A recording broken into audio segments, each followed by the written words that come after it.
sebelumnya kita udah bahas nih tentang revenue model dan juga cost structure model dari perusahaan. Nah, selanjutnya kita akan lanjut kepada tahap kedua, yaitu dari material coverage kita, membahas 5 rasio keuangan yang kegunaannya itu dibagi menjadi 3 bagian, yaitu yang pertama, indikator sehatnya, yang kedua, profitabilitas perusahaan, dan yang ketiga dari efisiensi. Nah, kita akan mulai dari yang pertama ya, yaitu ketahuilah indikator perusahaan tersebut, sehat atau tidak. Sebuah perusahaan dikatakan sehat bukan hanya dari nilai penjualannya atau kualitas sumber daya manusianya.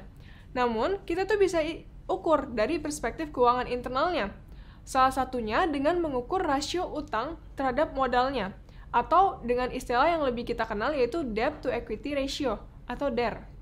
Nah, formulanya itu dari debt to equity yaitu sama dengan DER sama dengan total hutang dibagi dengan total ekuitas.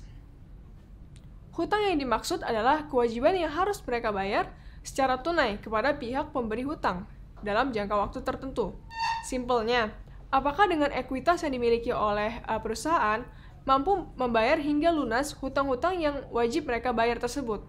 Nah, that's why rasio ini penting nih untuk melihat adakah risiko likuiditas perusahaan.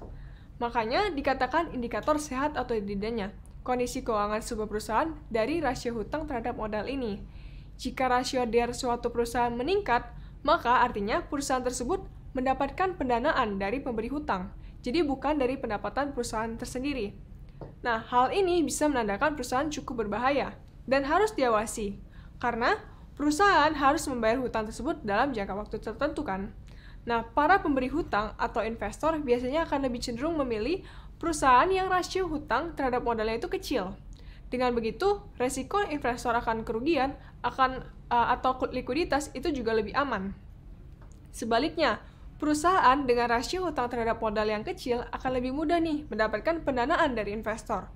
Dengan adanya rasio hutang terhadap modal yang kecil, bisa juga diartikan bahwa perusahaan tersebut memiliki kewajiban hutang yang kecil juga. Sehingga bisa menguntungkan nih bagi investor yang memberikan pinjaman. Nah, idealnya perusahaan consumer goods itu masih dikatakan sehat pada rasio DER-nya itu jika berada di bawah 1. Nah, kesimpulannya, DER itu menjadi indikator sehat atau tidaknya rasio keuangan perusahaan. Jika DER-nya semakin kecil, maka makin baik pula. Dan juga hal ini mengindikasikan bahwa ketika perusahaan berada dalam kondisi yang tidak diinginkan, misalnya bangkrut, maka perusahaan masih dapat melunasi seluruh hutangnya menggunakan ekuitas yang mereka miliki. Maka setelah ini kita akan membahas nih rasio profitabilitasnya. Maka kalian tetap semangat ya untuk mengikuti modulnya hingga akhir.